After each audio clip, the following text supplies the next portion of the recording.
4 in 10 students between the ages of 18 and 24 have felt down, depressed, or hopeless for several days during a 2-week time frame. Most don't seek help for it, and many contemplate hurtful thoughts. Well, we have Steve Reiser here. He's a licensed professional counselor and director of men's ministry at Heart Life Professional Soul Care to help us sort this all out. Thank you so much for coming. Well, tell me, okay, we're talking about college blues. I mean, do people not really expect this to be the case? Yeah, a lot of people don't think about preparing really for what you're going to encounter when you go into college. And I think the thing to think about is that, you know, everybody's different, and it's really important for parents to be students of their kids and really be aware of what their kids, you know, they're gonna be dealing with a lot of changes, and coming into college is one of those big changes in life. Well, what are some of the things that you can look for to know that your child is suffering from the transition into college? Yeah.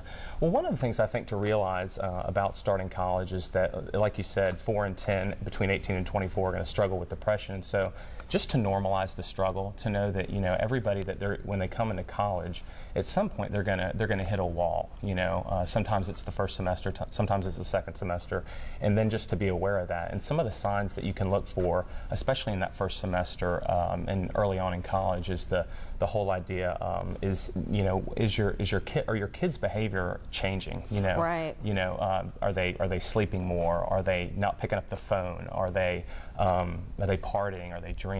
You know, are they doing those kind of things? And then, you know, bad grades, isolation, well, depression. they may have had bad grades before. Yeah, and that's a problem. Hopefully the parents have taken care of that early on. But yeah. No, but so tell me, as far as, you know, you say that there are mistakes that college students do make. Yeah.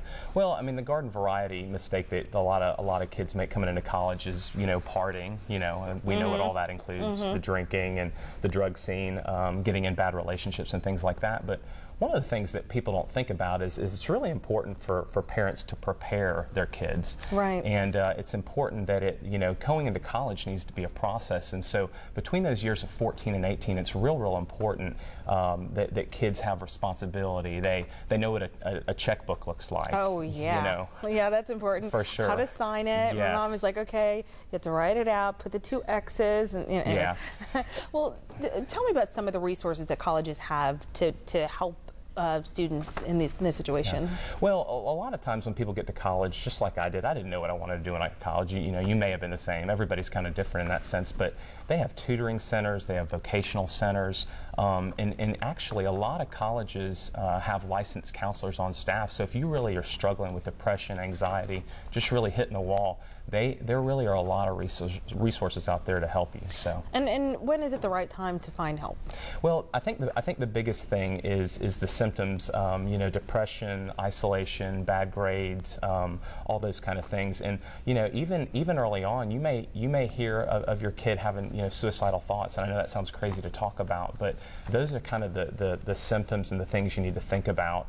And again, your kids, if their behavior is changing too, you know, that's another thing to think about. So those are kind of the things to keep in mind. And I think it's always important when those things happen to refer to a mental health professional. All right. Well, thanks for coming in and bringing this to light. If you have more questions, you can call Heart Life Professional Soul Care at 901-756-5788. That's 756-5788. Thank you so much for joining us, Steve, and you have a great one. You too. All right. We'll be right back with your forecast, sports, and much more.